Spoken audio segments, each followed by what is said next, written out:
Yeah, you touch on a very good point. That's useful point that Islamic people must understand this very well. As you said, they are ambassador. There is how about the spreading of Islam? How it must be?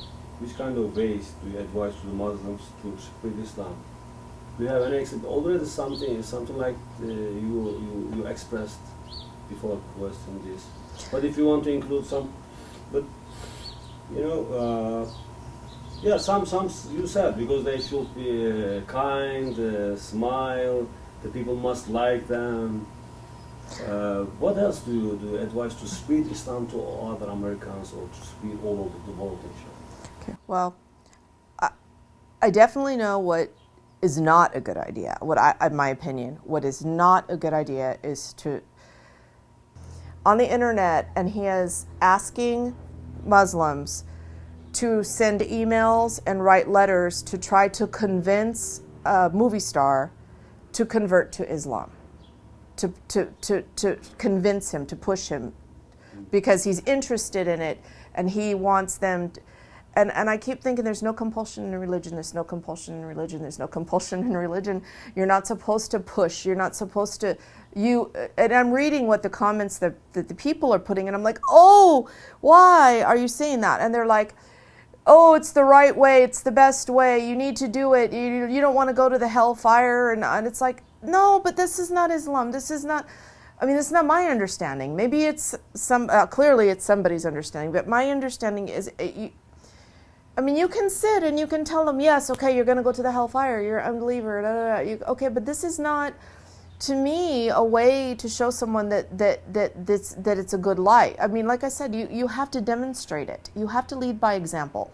I believe that so firmly. You have to lead by example, and the biggest thing in Islam, I have to say, the biggest thing not biggest, okay, it's not biggest, it's big. Humility, okay, humility, and being humble, and humble isn't just like, oh, thank you.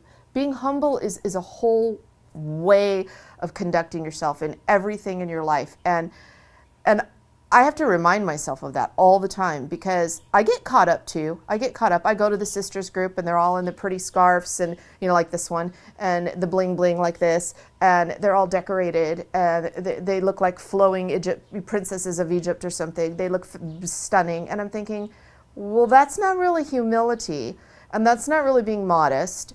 And I do the same thing. I have beautiful flowing caftans that I made myself that are just stunning, and all the scarves, and I've got caught up in it too. But if you really look at the meat, at the core of the message in the Quran, and how we're supposed to be, yes, we should be clean, we should have nice things, but we shouldn't be out in the street calling attention to ourselves. We're not supposed to we're supposed to be humble, we're supposed to be modest.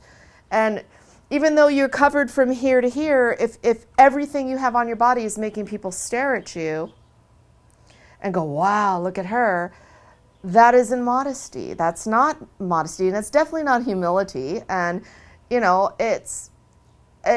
you have gold everywhere and all that, you're showing off. This is showing off. You are putting in the face of somebody that you have what they don't have. The lady in the rags doesn't have the fine silk, and it's nice. It's okay to have that, especially to go pray. I understand that. You go pray, you want to put on your best clothes, you want to look, this is fine. But I'm talking about on a daily basis. The people that get so caught up, and there's ayahs in the Quran about this too, and inshallah someday I will have them committed to memory where I can just recite them perfectly, but not yet. But there are ayahs about that too, about coveting and about collecting and gathering, material things, and yes, to an extent we're supposed to do that, but why? Why are we supposed to get wealth? Why are we supposed to get wealth? So that we can help people. The purpose for us getting money and getting things is to help people that don't have it. It's not for us to sit in our beautiful house with our 6 cars and our diamond this big. This is not why Allah gives us wealth. Allah gives us wealth. It's a test, but also we're to share it, inshallah. We're supposed to share it. We're supposed to help the less fortunate.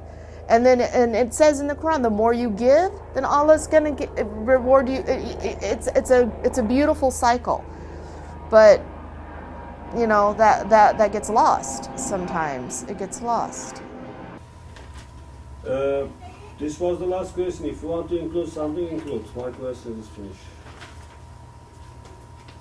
No, I don't think Do so. you want to say something to Turkish people for Holy Ramadan? I'm sorry, I didn't hear you. Do you want to say something to Turkish audience about Holy Ramadan? Because it's possible this will broadcast in Ramadan.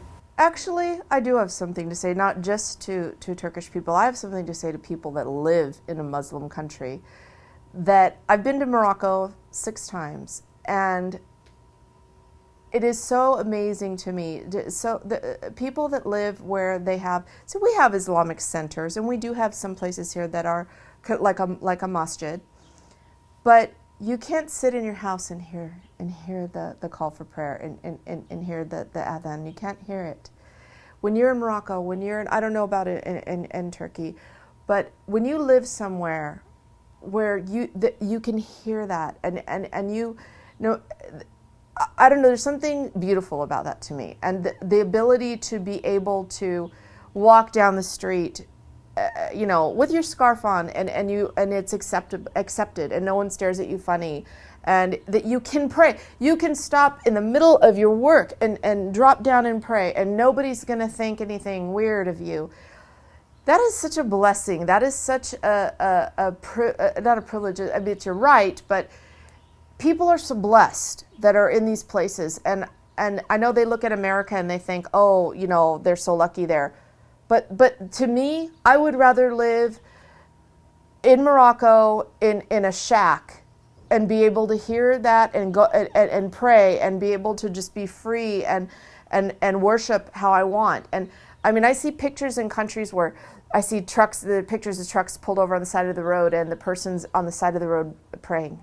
And I get tears. I get tears when I see that.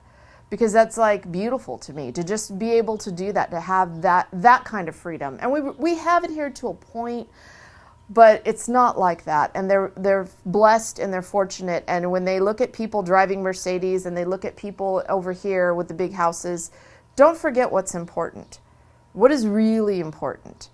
You know, to me, to be able to worship how you want and to be comfortable too in the whole thing it's a blessing, and it's a privilege, and it's to me better and more important than any house and any car and anything that you could have. And I mean, basically that would be it. Don't